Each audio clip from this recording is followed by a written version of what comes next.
Hello बच्चों, कैसे हो आप सब।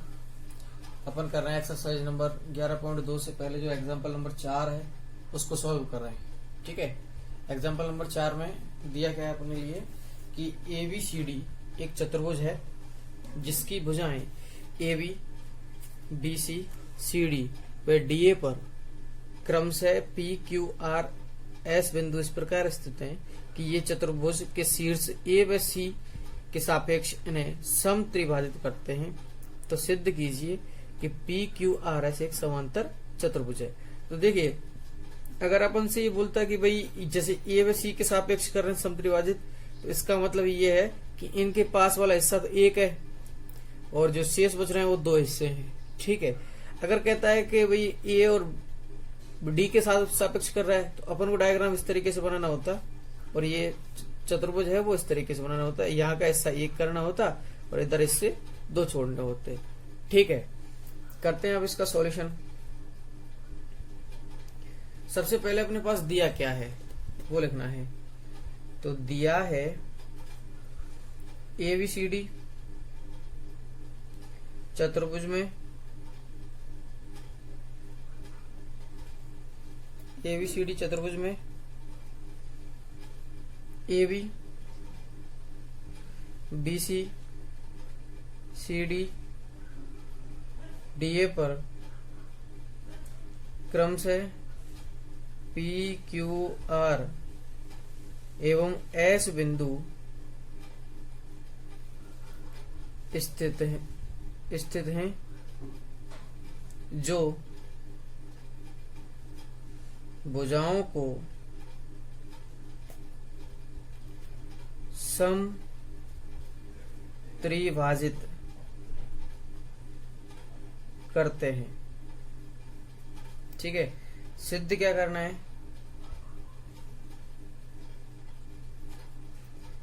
PQRS एक समांतर चतुर्भुज है, ये आपको सिद्ध करना है। ठीक है, अच्छा आइए इसकी रचना करते हैं, या उत्पत्ति में लिख लेंगे, रचना है ना भाई। तो मैं उत्पत्ति करता हूं। उत्पत्ति में क्या लिखता हूं, सबसे पहले कि चूंकि दिया है PQRS भुजाओं का सम त्रिभाजन करते हैं। भाई तीन तीन हिस्सों में तोड़ते हैं। तीन हिस्से कैसे होने वाले हैं, तो देखिए कि ये एक हिस्सा है, जैसे P अपने सबसे पहले A भी लेते हैं। A भी है तो इसके ये एक हिस्सा है, तो ये दो हिस्से हैं। तो मैं लिख रहा हूं कि जो BP है बराबर होगा 2AP। ठीक है, ए बी ले लिया, अब BC लेते हैं। तो ये CQ जो है, ये BQ बड़ा कौन सा है, BQ, ये बराबर होगा किसके, CQ के दुगने के। अच्छा, अब लेते हैं CD। CD में ये CR और ये DR, तो अपन लेते हैं DR बड़ा है, तो मैंने लिख लिया DR बराबर होगा 2 इंटू CR। अच्छा, उसके बाद मैं इसको लेता हूं AD को, तो AD में ये बड़ा है तो मैं लिख देता हूं DS बराबर होगा 2 इंटू AS के। ठीक है, ये इसका दोना होगा। तो अब अपन चल रहे हैं आगे। तो देखो क्या होता है, अब अपन लिखते हैं कि भाई A को C से मिलाने पर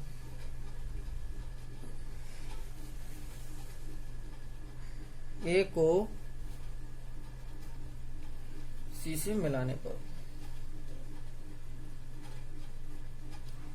अब A को जब C से मिलाते हैं तो ठीक है, तो अपने पास ये त्रिभुज ABC में मैं लेता हूं, त्रिभुज ABC में A को C से मिलाने पर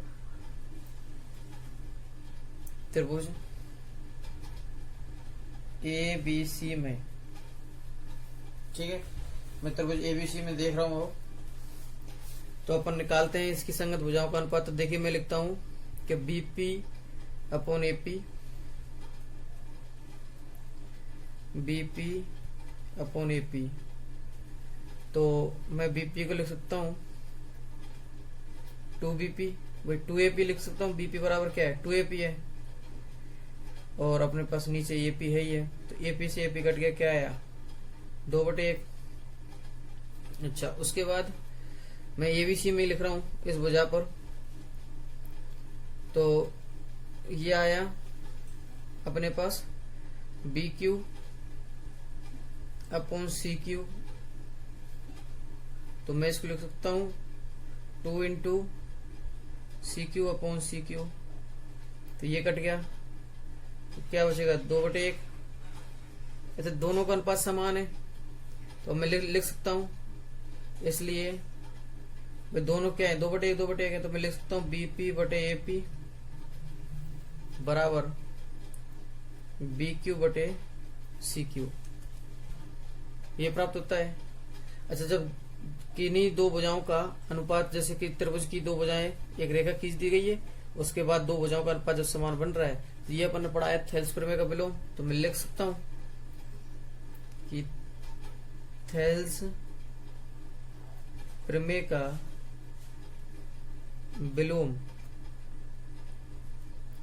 विलोम से, या फिर आप लिख सकते हो प्रमेय 11.2 से। ठीक है भाई। अच्छा, ये अपने पास आ जाता है थेल्स प्रमेय के विलोम से। अच्छा, जब अपन देखते हैं कि किसी त्रिभुज की दो भुजाओं के को मिलाने वाली, दो भुजाओं के पर स्थित बिंदुओं को मिलाने वाली रेखा अगर तीसरी भुजा के समांतर होती है, तो वो क्या करती है, उनको समान उसमें बांटती है, समान अनुपात में रखती है। अच्छा, लेकिन अब अपने पास दिया गया है कि वो पहले समान अनुपात बांट रही है, तो अपन लिख देंगे इसलिए ये इसके समांतर होगी। तो मैं लिख सकता हूं पी क्यू समांतर एसी, समीकरण नंबर 1। चलो आगे चलते हैं। अच्छा, ऐसे ही मैं ये दूसरा त्रिभुज लेता हूं, इधर वाला त्रिभुज लेता हूं, ऊपर वाला ये वाला। पहले लिया मैंने एबीसी, अब ले रहा हूं मैं त्रिभुज एडीसी में। एडीसी में लेता हूं भाई डीएस अपॉन एएस ले लेता हूं, डीएस अपॉन एएस बराबर 2AS अपॉन एएस बराबर क्या आएगा 2/1। अच्छा, उसके बाद अगर मैं ये वाली भुजा ले लेता हूं, तो ये आएगी dr अपॉन CR का अनुपात निकालता हूं, तो मैं ये आएगा 2 इंटू CR अपॉन CR 2/1। तो CR से CR कट गया इधर भी, तो 2/1 आया। इसलिए मैं लिख सकता हूं कि DS अपॉन AS बराबर dr अपॉन CR। ठीक है, तो इनका अनुपात समान हुआ, इसलिए पुनः थेल्स प्रमेय के विलोम से क्या प्राप्त होता है कि अब की बार पहले इसके समांतर आया था, अब इस वाले में ये एसी किसके समांतर है, एसआर के समांतर है। तो मैं लिख सकता हूं एसआर समांतर एसी, समीकरण नंबर 2।